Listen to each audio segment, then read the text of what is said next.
जी तो दोस्तों, जैसा कि आप लोग यहाँ पर देख सकते हैं कि ये है जी थॉमसन की डिवाइस जो कि 63 एम्पेयर की है। एसी 220 वोल्ट के ऊपर काम करती है। सबसे पहले हम इसके ओवरऑल लुक को चेक कर लेते हैं। सबसे पहले डिजिट के ऊपर आपको वोल्टेज शो होंगे, सेकंड नंबर पे आपको एम्पियर शो होंगे और थर्ड नंबर के ऊपर आपको किलोवाट आवर शो होंगे, यानी कि जो आपके यूनिट्स होते हैं। थॉमसन की ये डिवाइस है। इन दो बटन्स की मदद से आप अपनी रीडिंग को अप एंड डाउन कर सकते हैं। सेट के बटन की मदद से आप रीडिंग को वेरी भी कर सकते हैं। अगर बात करें इनपुट और आउटपुट की, तो नीचे वाली साइड से आपने इसको इनपुट देनी है और ऊपर वाली साइड से आपने इससे आउटपुट लेनी है। न्यूट्रल इस साइड पे आएगी, नीचे भी और ऊपर भी, और जो लाइन है फेज जिसे हम कहते हैं वो राइट साइड के ऊपर आएगा, नीचे वाली साइड पे भी और ऊपर वाली साइड पे भी। अभी दोस्तों बात करते हैं कि आपने अपनी घर की लाइट के साथ इसको किस तरह से कनेक्ट करना है मेन डिस्ट्रीब्यूशन बॉक्स के अंदर। तो आपने करना यह है कि जो वापडा की जो दो तारें आ रही हैं, न्यूट्रल और फेज को आपने देखकर यहाँ पर लगाना है, और इस साइड के ऊपर आपके घर के ऊपर जो लोड जा रहा है, जो आपके घर की तारें हैं, वो सारी आपने इसके अंदर लगा देनी है। सिंपल सा है, कोई रॉकेट साइंस इसके अंदर नहीं है।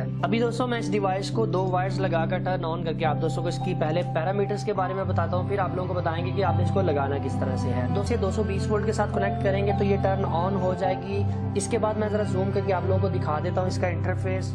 अभी दोस्तों जैसा कि आप लोग यहाँ पर देख सकते हैं कि हमने इसे टर्न ऑन कर लिया है। ऊपर वाली साइड पे आपको वोल्टेज दिखाई देंगे, नीचे आपको करंट शो होगी कि कितने एम्पेयर का लोड आपका चल रहा है, और उससे नीचे आपको टोटल किलोवाट आवर दिखाई देगा कि जनाब कितने यूनिट आपने कंज्यूम कर लिए हैं। अभी इस डिवाइस की सबसे खास बात ये है कि इस डिवाइस के अंदर वोल्टेज कम की प्रोटेक्शन भी है और ज्यादा की प्रोटेक्शन भी है। दोस्तों इससे पहले वाली डिवाइसों के अंदर भी यही फीचर था। अब इसके अंदर एक एक्स्ट्रा फीचर ये डाल दिया गया है कि अगर आप कम वोल्टेज की प्रोटेक्शन को ऑफ करना चाहते हैं, आपके एरिया में वोल्टेज 120 तक आते हैं, आप चाहते हैं यार वोल्टेज कम हो तो मैं उन्हें ऑफ नहीं करवाना चाहता, मैं सिर्फ ये चाहता हूं कि वोल्टेज ज्यादा हो तो मेरी आगे घर की सारी चीजें जो है वो बंद हो जाए, तो वो प्रोटेक्शन का फीचर इसके अंदर दिया गया है, जो कि मेरे ख्याल से काफी अच्छी चीज है। क्योंकि गांव के एरिया में अक्सर वोल्टेज कम हो जाते हैं, तो वहां पर अगर प्रोटेक्टर लगा हुआ होता था पुराने वाला थॉमसन, तो उस केस में पूरे घर की लाइट चली जाती थी, क्योंकि वोल्टेज कम हो जाते थे और उसको आप मिनिमम 150 से नीचे नहीं लेके जा सकते थे। तो इसकी खास बात यह है कि आप इसकी प्रोटेक्शन को ऑफ भी कर सकते हैं। वो कैसे करना है चले मैं आप दोस्तों को बताता हूँ। सबसे पहले वोल्टेज की प्रोटेक्शन आप दोस्तों को दिखाते हैं कि 248 वोल्ट आपको दिखाई दे रहे हैं। सेट वाले बटन को थोड़ी सी देर प्रेस करके आपने रखना है। जैसे ही रिले की आवाज आएगी, ये ब्लिंक करना शुरू हो जाएगा, तो यहां से आप इसकी रीडिंग को वेरी कर सकते हैं, यानी कि अपनी मर्जी के मुताबिक आप इसकी रीडिंग को चेंज कर सकते हैं। जी तो दोस्तों जैसा कि आप लोग यहाँ पर देख सकते हैं कि मैंने इसे 260 के ऊपर सेलेक्ट कर दिया है। ये ऑटो सेव हो जाएगा, आपको सेविंग करने की जरूरत नहीं है, जस्ट आपने इसको छोड़ देना है तो ये ऑटो सेव हो जाएगा। मैंने इसे ये प्रोग्राम किया है कि 260 से वोल्टेज ज्यादा हो तो आपने फौरन से हमारे घर की चीजों को बंद करवा देना है।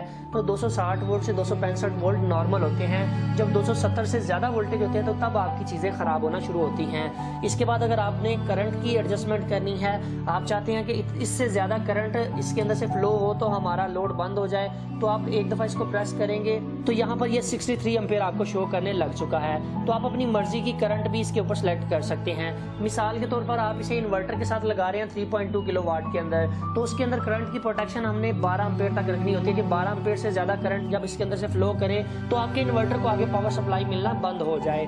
तो इस तरह से आप अपनी किसी मोटर के साथ भी इसको लगा सकते। अगर आप लोग चाहते हैं कि आपकी मोटर ज्यादा एम्पेयर ना ले और फौरन से ऑफ हो जाए, ज्यादा लोड पड़ने पे आपकी मोटर ऑफ हो जाए, तो यहाँ पर आप करंट की सिलेक्शन भी कर सकते हैं, जो कि 1 एम्पेयर से लेकर 63 एम्पेयर तक आप इसे कर सकते हैं। दोबारा से जब आप सेट का बटन प्रेस करेंगे तो यहाँ पर 40 लिखा नजर आ रहा है। इसका मतलब ये है बैक टू रिकवरी वोल्टेज, कि जब आपके वोल्टेज स्टेबल ना हो, वोल्टेज ऊपर नीचे हो रहे हो, तो कितनी देर बाद ये डिवाइस दोबारा से चेक करे कि जनाब आपके वोल्टेज स्टेबल हुए हैं कि नहीं। अगर स्टेबल हो तो 15 सेकंड का मैं ड्यूरेशन रख रहा हूँ कि 15 सेकंड के बाद आपकी दोबारा से लाइट ऑन करवा देगा। अभी दोस्तों हम इसको ये भी चेक कर लेते हैं कि ये डिवाइस प्रॉपर तरीके से काम कर रही है कि नहीं। तो वोल्टेज जैसा कि आप यहाँ पर देख सकते हैं कि 248 वोल्ट आ रहे हैं। मैं यहाँ पर इस LED बल्ब को कनेक्ट कर देता हूँ और आप दोस्तों को दिखाता हूँ। जी तो दोस्तों जैसा कि आप लोग यहाँ पर देख सकते हैं कि हमने इसको एक LED बल्ब के साथ कनेक्ट कर दिया है। अभी मैं इसकी प्रोग्रामिंग के अंदर चल के इसको ये कमांड देता हूं कि 230 वोल्ट से ज्यादा वोल्ट हो तो आपने हमारे लोड को ऑफ करवा देना है।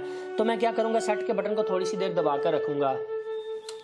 जैसे ही ये ब्लिंक करने लग जाएगा, लोड भी बंद करवा देगा सेटिंग के दौरान, तो मैं इसकी प्रोग्रामिंग के अंदर इसको 240 के ऊपर सेट कर देता हूं। अब यहाँ पर हम इसको छोड़ दें, थोड़ी सी देर बाद इसके अंदर प्रोग्राम फीड हो जाएगा। जैसा कि आप लोग यहाँ पर देख सकते हैं कि हमारा प्रोग्राम इसके अंदर फीड हो चुका है और यहाँ पर ये वोल्टेज वाली एलईडी ब्लिंक करने लग चुकी है। ये मुझे ये बता रहा है कि आपके वॉब्डा से 248 वोल्ट आ रहे हैं, जबकि जो आपने प्रोग्रामिंग रखी है वो 240 वोल्ट की रखी है। 8 वोल्ट ज्यादा आ रहे हैं, जिसकी वजह से मैं आपका लोड आगे ऑन नहीं करवा सकता। ये तब तक उसे ऑन नहीं करवाएगा जब तक वोल्टेज स्टेबल नहीं होंगे। जैसे ही आपके वोल्टेज स्टेबल होंगे तो फिर आपके घर के लोड को ये ऑन करवाएगा। अभी दोस्तों बात करते हैं लो वोल्टेज की प्रोटेक्शन की। तो यहाँ पर मैं सेट के बटन को दोबारा प्रेस करूंगा। 170 वोल्ट मिनिमम वोल्टेज है इसके ऊपर, तो मैं इसको जरा नीचे की तरफ ले जाता हूं तो जनाब ये 150 तक जाता है कि 150 वोल्ट से कम होंगे तब ये आपकी लाइट को ऑफ करवाएगा। जब मैं दोबारा इस बटन को प्रेस करता हूं तो यहाँ पर ऑफ लिखा नजर आ रहा है। मैं ये चाहता हूं कि मेरे घर में कम से कम जितनी मर्जी बिजली आए तो ये डिवाइस बंद नहीं होनी चाहिए, तो मैं इसको ऑफ के ऊपर रख के इसकी प्रोग्रामिंग इसके अंदर फीड कर दूंगा। तो जैसा कि आप लोग यहाँ पर देख सकते हैं कि आप मिनिमम जितने वोल्टेज आएंगे ये उनको एक्सेप्ट कर लेगा, हाई वोल्टेज को ये एक्सेप्ट नहीं करेगा। सो आप लोग ये चाहते हैं कि मैं अपनी प्रोग्रामिंग को 260 के ऊपर रखूं तो आप इसे यहाँ से वेरी कर सकते हैं। हाई वोल्टेज को आप 260 के ऊपर रख सकते हैं। 260 वोल्ट मुनासिब है क्योंकि सर्दियों के अंदर 250 से 260 वोल्ट आपको घर पे देखने को मिलते हैं, तो आपने यही प्रोग्रामिंग रखनी है। मिनिमम वोल्टेज आप 160 170 तक रख सकते हैं और मैक्सिमम जो वोल्टेज है वो 260 तक आपने रखने हैं। सो जैसा कि आप लोग यहाँ पर देख सकते हैं कि मैंने अब प्रोग्रामिंग के अंदर इसको ये बताया कि 260 वोल्ट से ज्यादा की लाइट हो तो आपने ऑन नहीं करने देना। इस तरह के 3 फेज के अंदर प्रोटेक्टर भी आते हैं जिनकी वीडियो इंशाल्लाह हम बहुत जल्द आपके सामने लेके आएंगे। सिर्फ करना ये है कि हमारे इस चैनल को आपकी 40% ऑडियंस बगैर से भी आपको मिल जाएगा। सो फाइनली दोस्तों आज की वीडियो यहीं तक थी। उम्मीद करते हैं आप दोस्तों को पसंद आई है। अगर आप लोगों को आज की वीडियो पसंद आई है तो काइंडली इस वीडियो को लाइक जरूर कर दीजिएगा, अपने दोस्तों के साथ शेयर कर दीजिएगा। अपना बहुत सा ख्याल रखिएगा, अपनी दुआ में याद रखिएगा। अल्लाह हाफ़िज़।